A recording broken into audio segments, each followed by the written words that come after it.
Hi, my name's LK. My name is Max. We're both guides for Bow River Trout Fitters, and we're going to be out fishing the mountain streams today.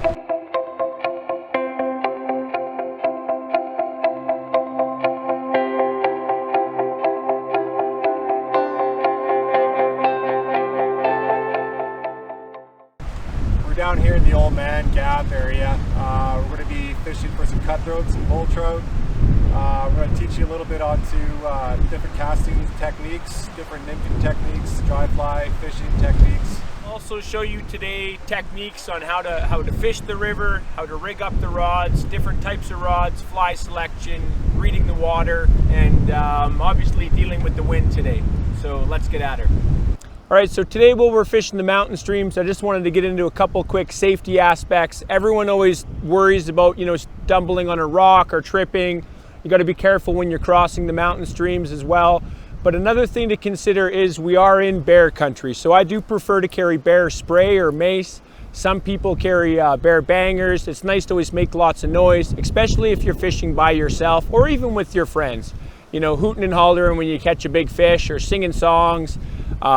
Whatever you need to do to let the bears know that you are there is always the safest bet. So we just got to the river. It's fairly cold this morning, and we're gonna try to show you my favorite technique to start the day, which is the hopper dropper fishing. One thing you always got to keep in mind is with really cold overnight lows, the river temps will be way down. The cutthroat can be fairly sluggish. So I typically start off with a big attractor foam pattern of some sort, a couple feet of mono, down to a fairly general nymph. I got a hare's ear today, and we're gonna fish our way through the run and see if we can't get a couple early. So when I first get into a run, everyone's always gonna rush way out there and try to fish that far side or that far wall. Like I just talked about, the fish can be very sluggish to start the day. Make sure you always throw a couple of casts in nice and close, just a drift or two. I'm just trying to make sure there's nothing sitting in that calm water, and then I'm gonna slowly work my way across the run. Again, 2 or 3 feet out, 2 or 3 drifts. Then I'm gonna go 2 or 3 feet out, 2 or 3 more drifts. Why try to catch one on the far side when maybe you can get 2 or 3 as you work your way to that fish? So a great place to find fish almost all day in the mountain streams are these ledges. And what I mean by a ledge is anywhere that you see these shallow little riffles drop into some deeper water. Don't be shy to cast your fly right up on that shallow stuff and then let it roll into the deep water, because those fish will be sitting right tight to that ledge, and you want to make sure to get your fly up ahead of them and then drift it back towards them.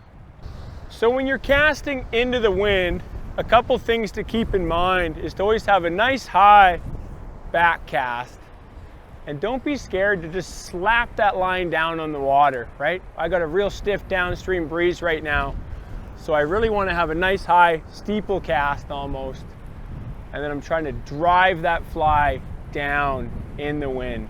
You won't get as much distance, you lose some accuracy, but at least you're in the river fishing. So a great place to find cutthroat in any mountain river is behind really large rocks. These ones are as big as a truck, but even ones as big as a cooler that are sticking out. Always make sure to get your fly in behind each and every one of them, because there can be fish there.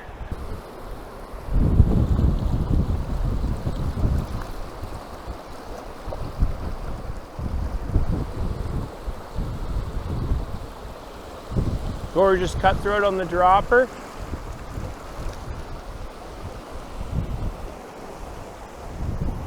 Perfect.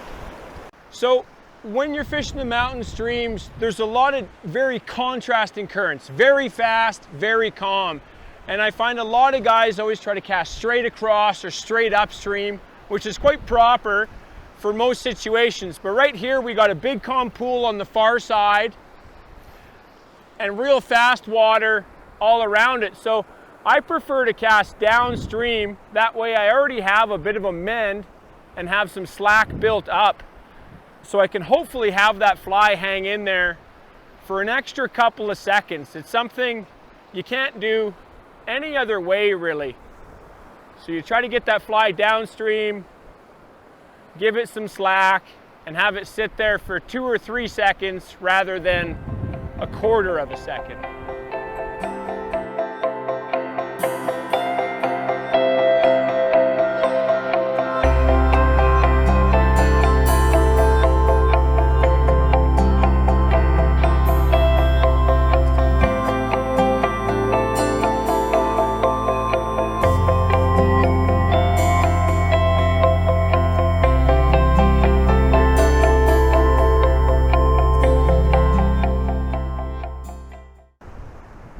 I'm fishing the typical inside bend of a main current here. You got the calmer water on the bank side, and you have the faster water with all the food in the main part of the river here. I'm fishing the seam of it at the moment. I'm going to work this whole 40 feet of water right here just on that seam on the calmer side of things, and then move all the way up into the white water right where the bend is, where that little finger is coming into the main current here. Feel free to also toss them in there as well. There'll be fish, there'll probably be larger trout and prime lies that just holding on that one finger, the two fingers. And you'll be able to pick off those fish as well, just like throwing that fly right into that whitewash and carrying it all the way through into the main run.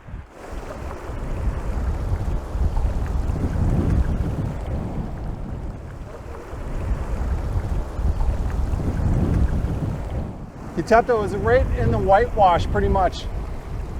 Like my stonefly ended up hitting right at the top of the riffle and then came in. By the time my foam exited the whitewash, it was already down. So that was pretty much like my nymph hit the water and he was right there and ended up like taking that nymph right down. So the next cast I want to get into is the reach cast. This is an aerialized mend. You can mend up or mend down. So the idea is to have some extra slack line at your feet, and when you make your cast into your target, you cast across river, drop that slack, and move the rod tip away from the direction you're trying to get your fly to land. So what I just did there was an upstream reach cast, and what I'm really trying to do is in this heavy water is get that mend in there, but lay my fly very close to that bank so that I can get a nice drift in that calm stuff. If I were to just cast it in there and then mend, and it happens to us all the time, the fly gets drug out. So this is a cast I use all the time on big rivers, small rivers, creeks, anything like that, right? So one more time, I cast, drop the slack, and begin to move the rod tip in the upstream direction. Now, if I wanted a downstream reach cast, although it's bad for what I'm doing, but just as a demonstration, I'd make my cast up, drop the slack, and then move my hand in the downstream direction.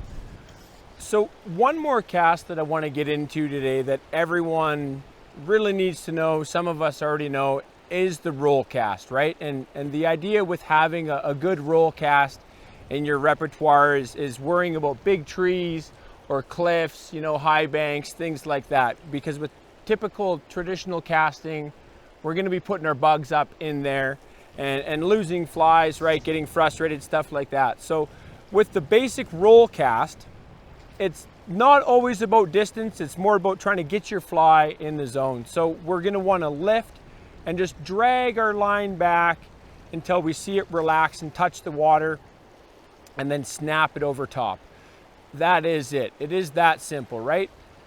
So one more time here, I'm going to lift, drag my line back, see that line kind of relax or sag, and then I know it's time to snap out.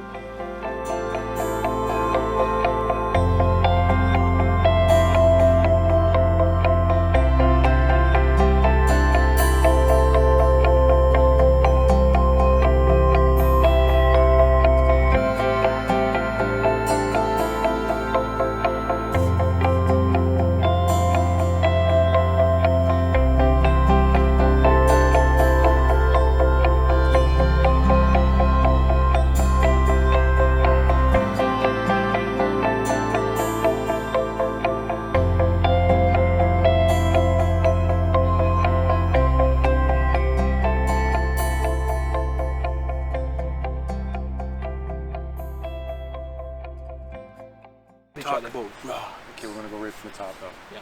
Really? Okay. Go for it. So just wanted to stop and talk about the different fly rods that we used in terms of the weights we were using today. We brought out a 3, 4, 5, and a 7 weight in various actions. Yeah, we're in the Loop Evo Tech.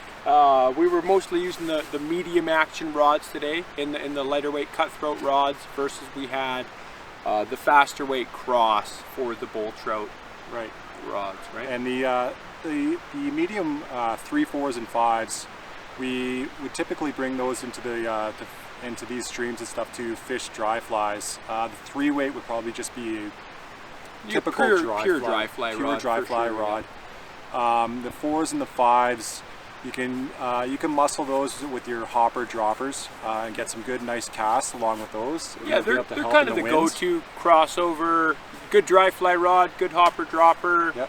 If you want to be sinful and chuck a bobber, you can too, right? And I really like the medium actions, but today in the wind, I wish I had a medium fast at times, right? Yeah. Little faster rod. Didn't need a heavier rod, but it's something a little stiffer.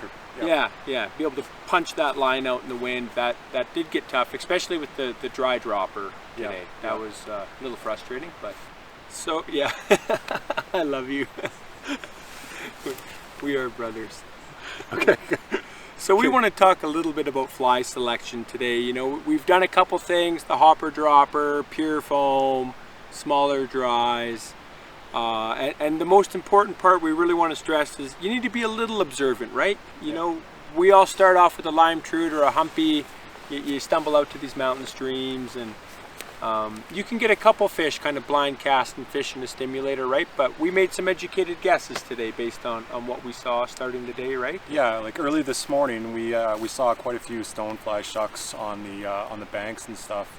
And we seen some lives as well, like they were kicking about. So that's where we started our day. We were just simply tossing some went foam. right to the foam bug, and we definitely moved some fish for sure. Yeah. And then went to the dropper as well, right, with the hopper dropper. Yeah. I really like the hairsier out here, but you went with the stonefly dropper. Yeah, I went out with a size 8 unweighted stonefly.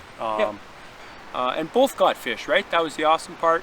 Then we started getting mostly foam bug eats, right? So we were able to ditch that dropper as we started seeing more naturals around, and the fish giving us that positive feedback, right? By just eating the dry fly. And like once you don't get hyper focused on something as such as stoneflies and stuff like that. Like it took us a little bit, but then we started to notice drakes coming off as well. Like the green drakes were starting to pop off, and then we had to switch up our tactics. Yeah, we were getting refusals on the stone and made the change, right? You know, tried to find a couple of bugs on shore, matched our drake or big mayfly pattern the best we could, and it's been steady since then. Definitely picked up a few more fish as well. So and our big thing, like we've done today, and I do every day on all the mountain rivers or the bow or wherever, is spend the time, look at the bugs, try to get a fly that matches that bug. Don't just guess. I want to thank you guys for spending the time watching the video. Hopefully today you learned a whole bunch and demystified some of this stuff when it comes to fly fishing for cutthroat on our mountain streams in southern Alberta. Don't forget, when you're out here, it's not always about the fishing. Take a look around, breathe it all in. It's a beautiful country out here. Let's keep it clean. Yeah, just enjoy your time out here, right? And for any further questions or information, definitely check out bullrivertroutfitters.com. Stop by the website. Make sure to stop by the shop. Don't be shy. Talk to the guys. And if you guys want to get out, spend more time, learn more things, definitely try to book with us.